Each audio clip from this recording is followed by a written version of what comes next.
Hazelwood. Great to see you. Good morning, everyone.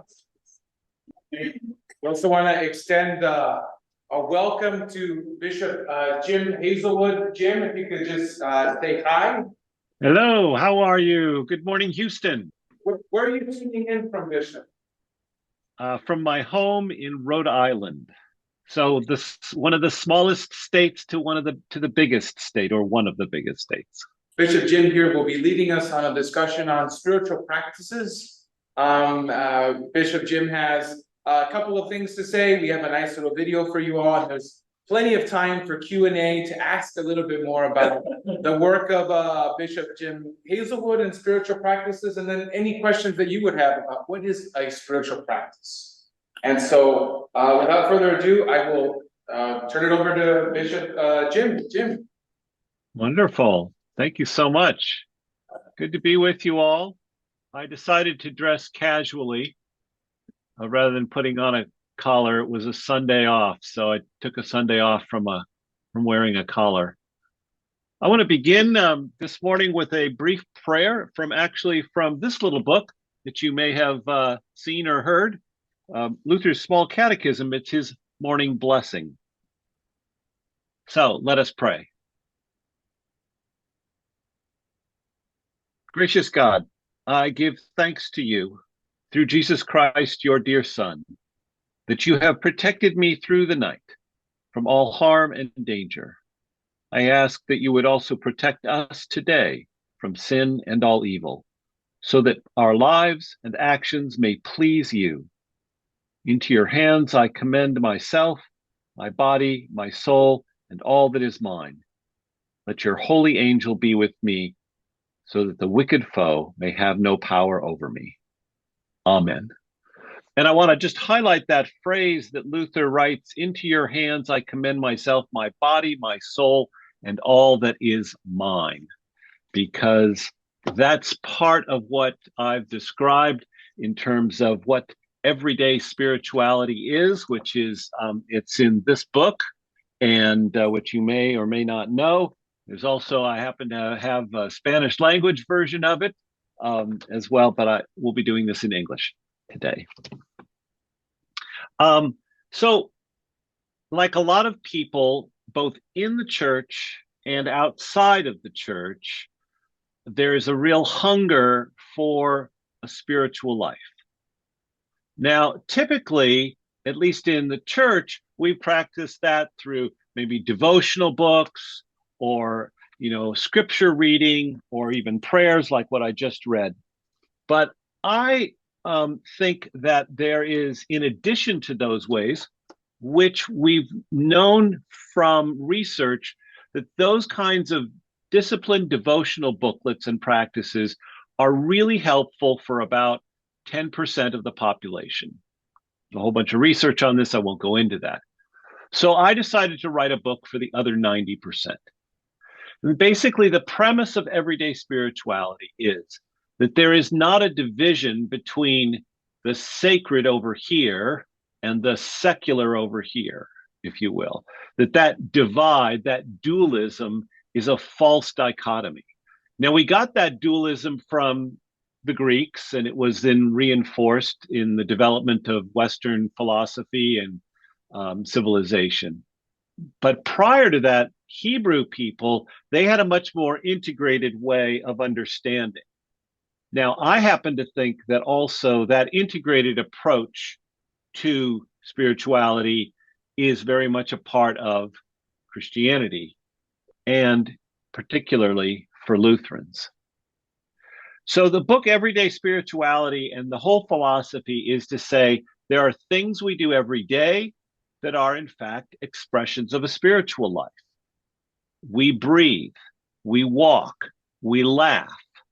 There are things that we do every week, cooking, moving, exercise. There are things that we do every so often. We grieve, we have wonder, we live in this tension of contradictions. And so what I tried to get at in the book is to say to people, what you're doing on an everyday basis is in fact an expression of the spiritual life. Lots of times when we hear about spirituality, we think, oh, we must be talking about some kind of prayer or monastic experience where we go off and have enlightenment. Well, there's an old Zen story, and I'm going to kind of butcher it a little bit, from the Buddhist tradition, or not so much a story as just a little bit of a vignette that says, after enlightenment, do the dishes. And having just come up from downstairs and doing the dishes, I was thinking about that. That's also the spirit of this everyday spirituality, which is this idea that it's in the everyday actions that we live out our faith. Now, a couple of years ago, I gave a keynote, this was during the pandemic, a keynote address for the Lower Susquehanna Synod in Pennsylvania. And in preparation for that, I put together a video, which we're going to look at now, which is just kind of an introduction to this idea and try to give you some concrete examples of what everyday spirituality is and what it might look like. So Sergio and Jennifer, if you're ready, I think we can go ahead and show that video now. Yeah. I'm in the middle of one of my more enjoyable spiritual practices. Yep.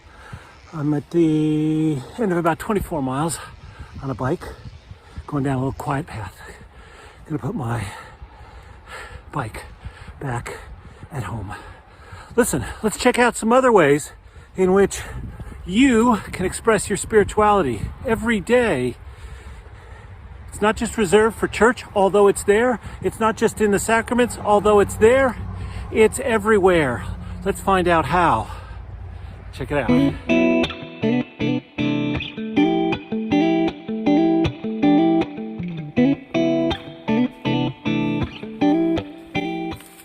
One of the ways that spirituality works for me is movement through my body, whether it's hiking on a trail like this or on my bicycle, or different ways swimming in a pond or lake or swimming pool. Different engagements with moving connects me with my heart, my lungs, my legs, my muscles. Fresh air. All of this is an expression of spirituality, everyday spirituality. Why? Because we as Christians we believe that in an incarnated God.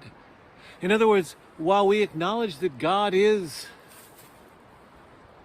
in the wind, blowing in the wind, God is also in the person of Jesus Christ.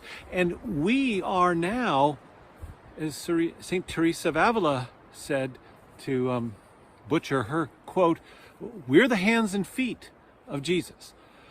And so movement is for me an act of prayer. Now, I know there are people that can get up every morning at 5 a.m. and they have a devotional book and they can meditate in prayer, and they can do that 7 days a week. I have an aunt who does that. While meditation is something that I do practice, prayer is something I do practice, I've never been able to stick with an annual yearly devotional book for more than 8 days, if that. Yet, put me on a trail like this by myself on an early spring day, and it is all prayer. Sometimes out loud. A day like today, there is nobody out here. It's early spring in New England. It's about 44 degrees, and people aren't interested in this. But I'll hike this trail, and some of my most profound encounters with God have happened in nature. What about you? Does moving your body, getting out, exercising in an informal or formal way connect you with parts of yourself that you didn't even know existed? Does the rumble-thumble of your heart make you go, oh, I'm alive. This is a gift. And it is a gift. And we can so often take it for granted. So everyday spirituality, one of the ways that works for me is moving my body, whether that's outside or inside. How about you? Do you engage in prayerful movement?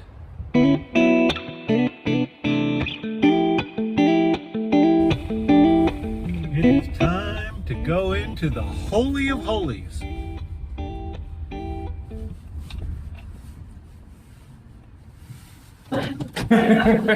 Yep. The bank. So here's the thing.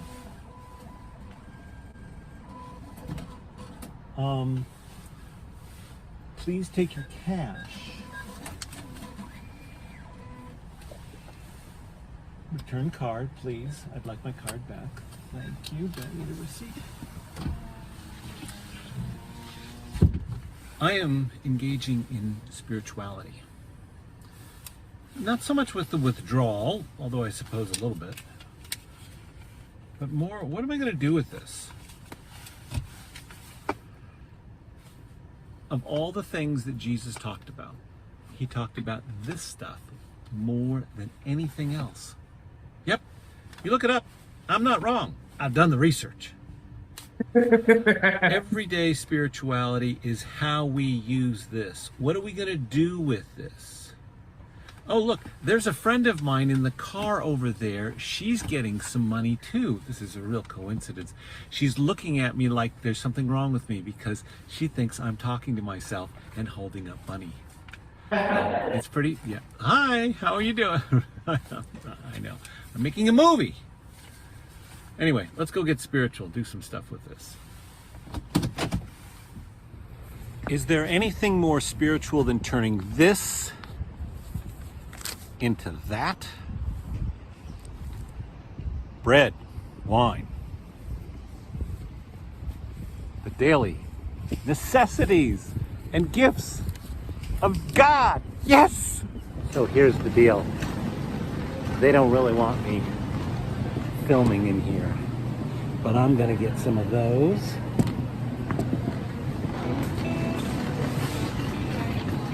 And some of those. Ooh.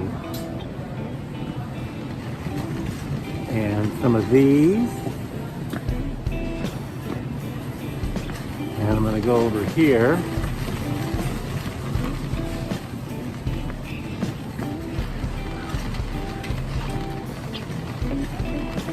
And I'm gonna get some of this. Now, this is New England, so we gotta get our wine at a liquor store. You can't do that in a grocery store like you can in California. I gotta get out of here before I get in trouble.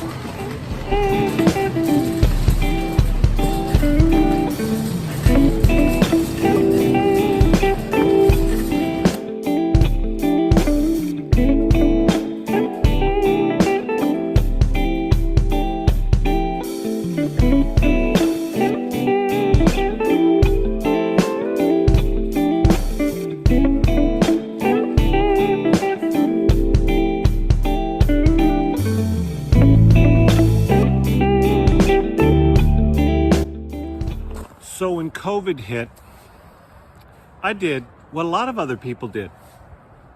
Started a garden. Now you'll notice, if you've read the book Everyday Spirituality, in there, I'm not much of a gardener. In fact, it is not my job. Well, it wasn't until last year, and I have no idea why or what changed or what shifted, but clearly God had something in mind. So that chapter on garden, it's all wrong. Well, it's all right, except for the part where I say, I don't do the gardening. Now, I do a lot of the gardening. Let's check it out. So the idea here was to make something that could yield vegetables. I wanted to be vegetable gardening. Now, it's early spring, so there's not much going on. And yes, we have cheated with that lettuce back there. That is from some already grown. But this is an amazing experience of God's work. Composting. All our trash, I won't bother to throw at you garbage as in compostable trash. and that's going to be asparagus. Man, that's going to be a bear. For some reason, this whole experience is connecting me to the earth in ways I've never experienced before. Now, some might say it's a hobby. Yeah, that's true. What about you? Do you garden? Maybe your gardening is more like this, flowering trees and plants and so forth. It doesn't matter what it is, it's an awesome way to connect with God's creation. So, gardening, it's a gift. And the vegetables, considering the number of tomatoes we got out of that last year, send me an email. I'll have to ship them to you because we won't be able to eat them all. And the yellow crook squash, I've been squashed all fall and winter long. Anyway, gardening, getting your hands in the soil, an expression of your faith. Imagine that. One of the things that Martin Luther talks about in his description of that part of the Lord's Prayer, give us this day our daily bread. If you look in the Small Catechism, what does Luther say is daily bread? He's not just talking about bread, as in the loaf that we saw in the grocery store. He's talking about everything. Look at that list. Look up that part of the Small Catechism. It is a wonderful expression. Give us this day our daily bread is not simply about bread. It is about asparagus and squash and tomatoes and fruits and vegetables and all that we consume that give us life and that connect us with God's creation. It's a great gift.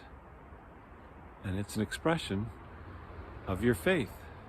So the next time you go to the garden store, just have a little bow of gratitude to the gardener or the proprietor of that store because he or she is making it possible for you to live your faith.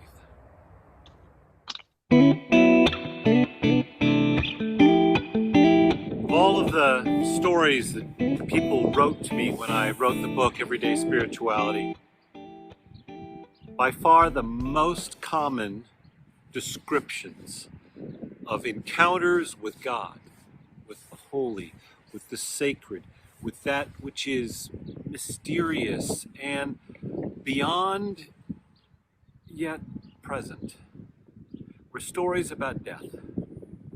I've come here to this cemetery in Westerly, Rhode Island, where there's a number of people that I buried when I served a congregation here.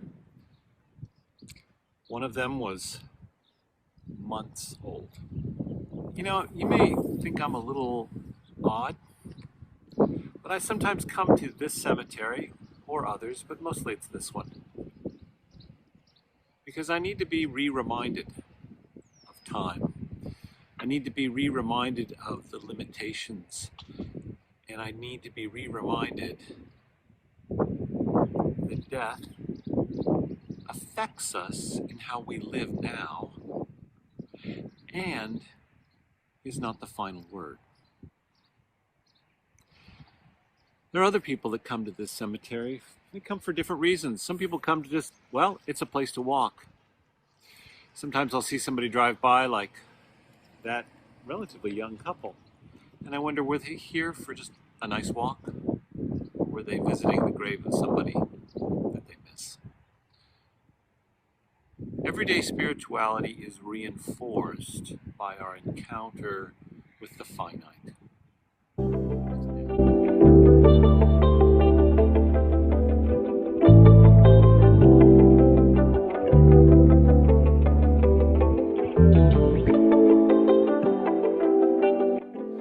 So I think it was Martin Luther who said that we are born again each day, which is a different take on the whole concept of being born again than we've heard about in kind of American evangelical Christianity. I'm assuming Luther's right. Every morning we wake up We're born again. And when you think about it, each night is kind of like a little death. Well, it's been a good day, and I'm going to sleep. I don't know about you, but I enjoy sleep.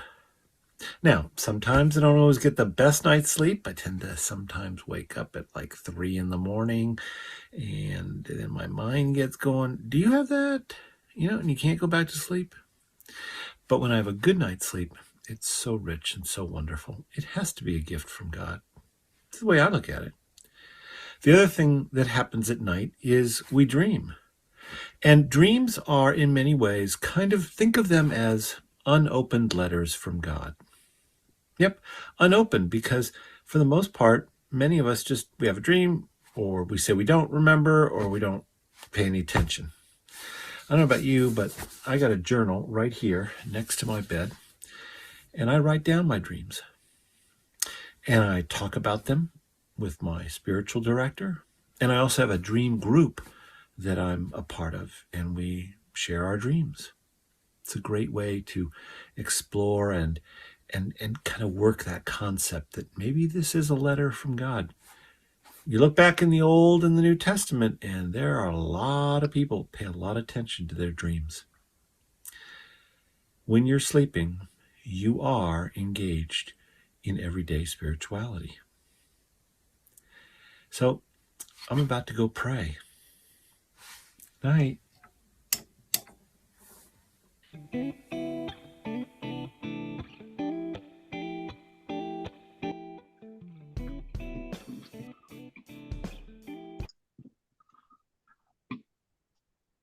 Well, I hope that was helpful. I hope you could hear it too. The volume seemed a little low on my end, but hope it was loud enough for all of you. So that just helps you get at the idea of everyday spirituality. And, I talk about 29 or 27 different things in 3 different sections. I don't know if you've had a chance to look at the book yet, but, I'll just highlight a couple things we do every day: breathe, thank, taste, work, move, different aspects of our spirituality, the things that we do every day, are just gifts that we have. Things we do every week. We cook. It used to be we did that every day, but in our society today, we cook less often. We go for walks. We sing. I think there's a case to be made, especially for Lutherans, that music is the third sacrament. For many people, my wife included, their spirituality is expressed through music and through singing.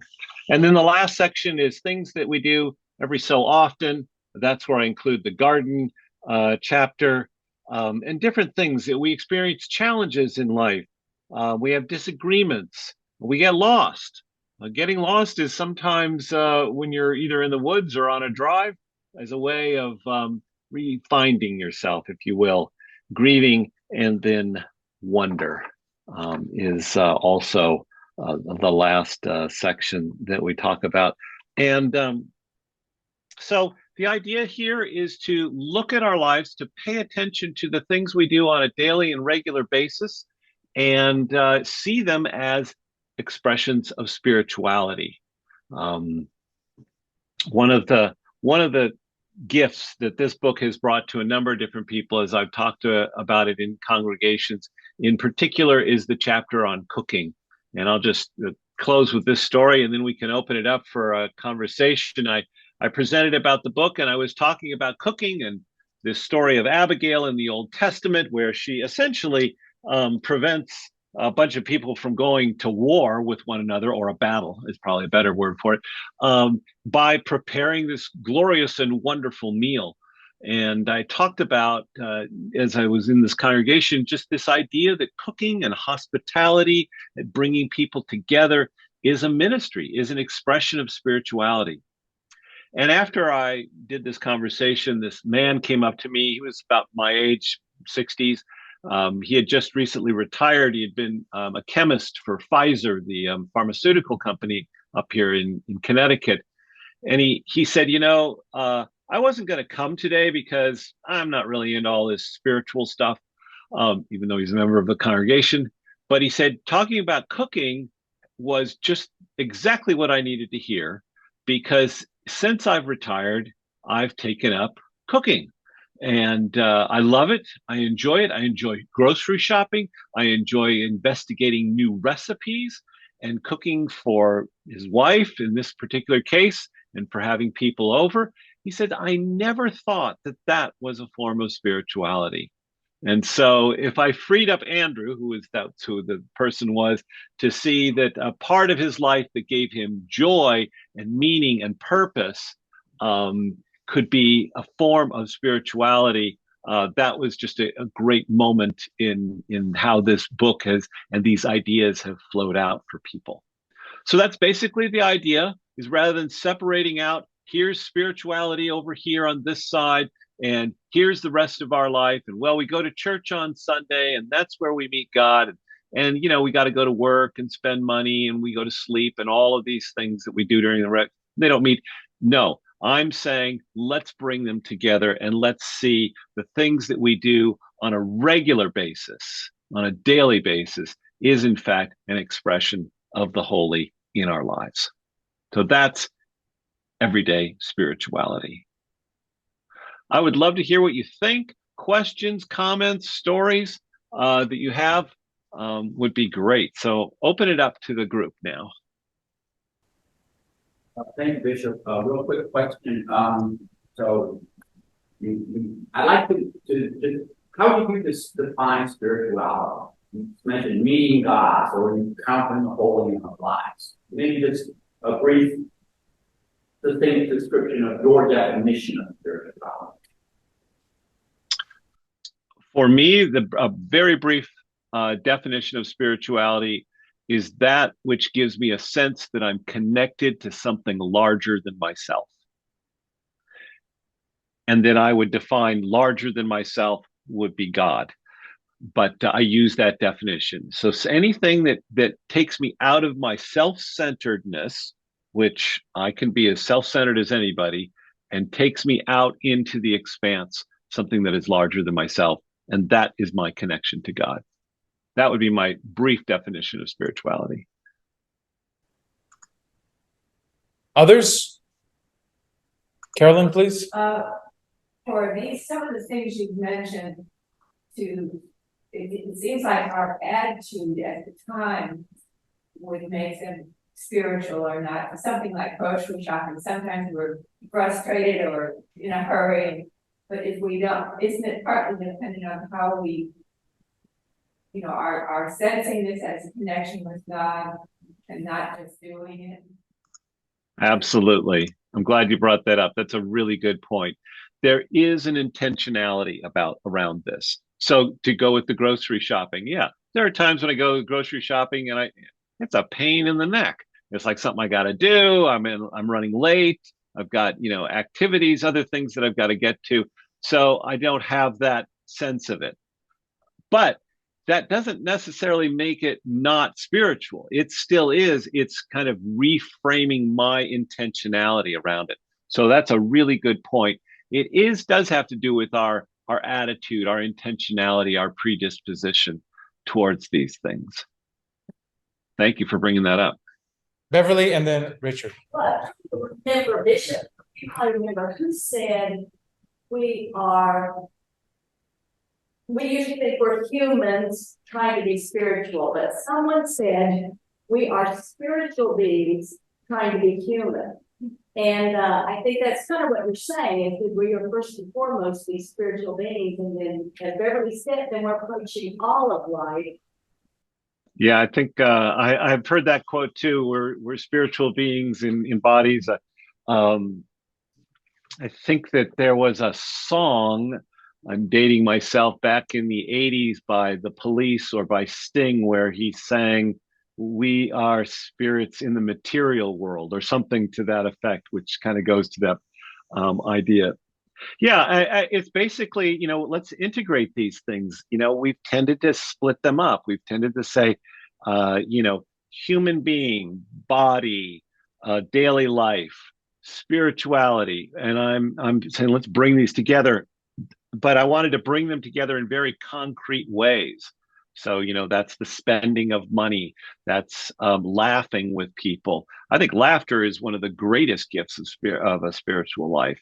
Music, all of the examples that I gave and that you saw in the movie are just like, I'm trying to make it concrete so that we have, like, I think it was Beverly who said something about you going to a grocery store with an intentionality. I'm trying to say, rather than just having intentionality around, say a Bible, or like I have back here some icons. I don't know if you can see them in the background. Those are intentionality reminders of a spiritual life. I'm saying, like, how can the grocery store be a reminder that I'm living a spiritual life? How can having breakfast be a reminder that I have a spiritual life? How can my work that I engage in on a regular basis be an expression of the spiritual life? The quote was Pierre Teilhard de Chardin. Yeah. Ah. Did anybody, while they were listening to these stories, think, oh, I do this thing that actually might be a spiritual practice, or I could think of this a little bit differently? Is there something you're already doing in your life that you think, oh, this is something that really could connect me with God in a meaningful way, and maybe I didn't think about it that way before? Anything comes to mind? Great. I'll share. So I'm actually a seminarian, and I'm taking a spiritual practice class right now, and we are asked to be intentional about these exact kinds of practices. And so I like to practice yoga, and I try to do it at least once a week when I can manage to do it. But as part of my intentionality, I began practicing yoga outside in nature, and then making a part of my warm-up practice and my closing to the yoga session is just to be grateful for God's creation around me. And so I always pick a different place or a park or somewhere outside to go. And then I spend time immersing myself in nature and just being grateful at the beginning. And then I do my practice, and then open up a little YouTube video and follow along or something, and then I close it down. And then I spend a few moments meditating and just being grateful for nature around me. And so I tie that gratitude into my physical practice of exercise. And so that kind of makes it all into one kind of spiritual meditation. So that's one example. Thanks. I would imagine that later today you're going to have a coffee hour at church. If this is a Lutheran church, there's usually coffee and tea served. So if not, then I need to speak to your bishop, because you're not serving, that's the fourth sacrament. But I would suggest that also, so during that coffee hour, that's an expression of spirituality, whether it's, the tasting of the food that you're eating, whether that's some fruit, or up here in New England, I think all of our churches have contracts with Dunkin' Donuts, because that seems to be where, they get everything. But that's also an expression of spirituality. The conversation that you have with one another is an expression of spirituality. So I don't know if you've had worship already, or you're going to be going to worship, but then probably afterwards there's some kind of coffee hour. The spirituality continues, is the point I'm trying to make. Anybody else have anything that comes to mind? Something they do on a regular basis that they'd never, oh, that could be an expression of spirituality. Separate question. Sure. Mentioned in your comments the traditional Hebrew worldview of an overlap of the secular and the sacred. Could you comment a little more on that, and also perhaps from the Islamic point of view, and perhaps other traditions, faith traditions? Sure. So I would say that first and foremost, Hebrew people, we'll start there. They had this very integrated view of life. In other words, for them, they saw everything as an expression of God. Every aspect of their lives. One example could be just the cycle of seasons in terms of being an agriculture-based society, and that they understood that the rhythms of the seasons of planting, of reaping, harvesting, that was very much connected to God's creation, and they saw themselves very much integrated with God's creation. So that was true for Hebrew people. It was also true for other cultures going back in time. What developed in the West, and what I mean by Western philosophy, theology, is, and we kind of came to a climax, if you will, in the Enlightenment, was that these things got split, that there was the material world and the spiritual world. So that today you have very much people who are materialists. They're very much, if I can't see it and touch it, it's not real.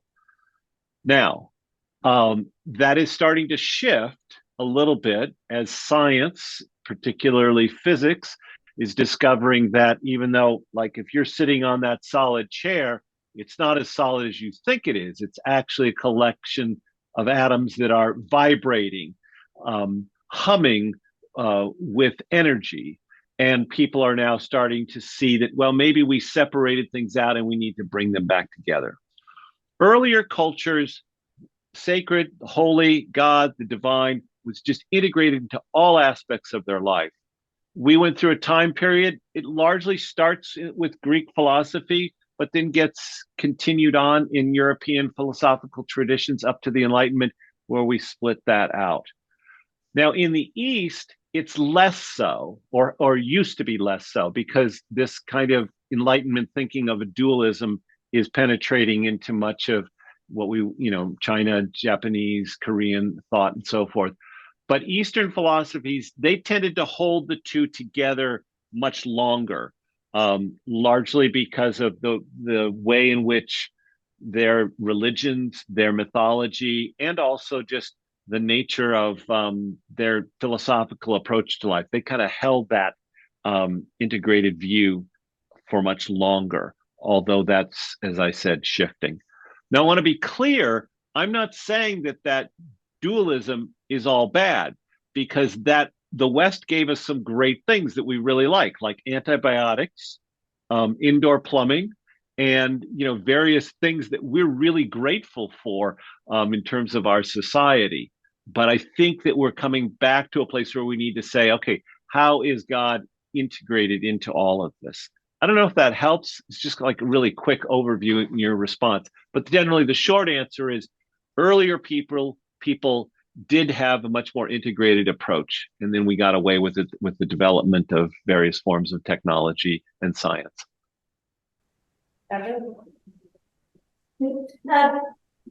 Nobody mentioned the act of reading.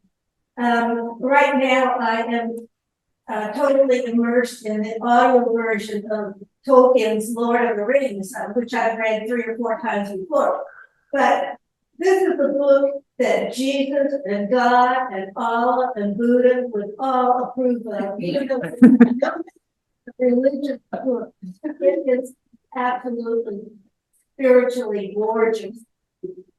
And I had a lot of other books that I could list.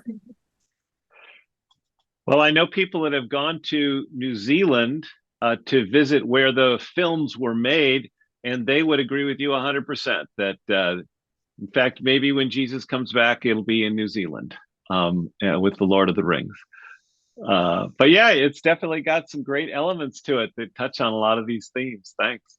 Well, if I was with you in person, and I don't know how much time you've got, about 5-10 minutes? One of the ways that I like to end these sessions is to have people talk with one another. And so if you want, we can do this as kind of a way of ending and then segueing out, is to turn to the person next to you and just talk about, like, what is something that you do on a regular basis that you never thought could be an expression of spirituality, but now you're wondering, oh, maybe I could see it is. Like, what's something you did this morning or yesterday that is kind of an everyday activity? And so you could talk with people next to you, or if you don't like the person next to you, you can talk to the person behind you or in front of you. We could go that well. So that's one idea as a way to kind of wrap up and then kind of create some hum as you all move on to the next thing in the morning. And if just one more thing, if you would please join us next week. We will be having having a particular spiritual practice. We'll be making a Day of the Dead ofrenda. So if you have copies of any of your loved ones that have passed away, that includes dogs, they are more than willing to just bring copies of those here on that Sunday, and we'll have the tutorial outside, and I'll show you how to make your own home altar. Photos, yes. Just don't bring the actual urns, or please. I'm not responsible for that. So, thank you all. Have a blessed day. Yes.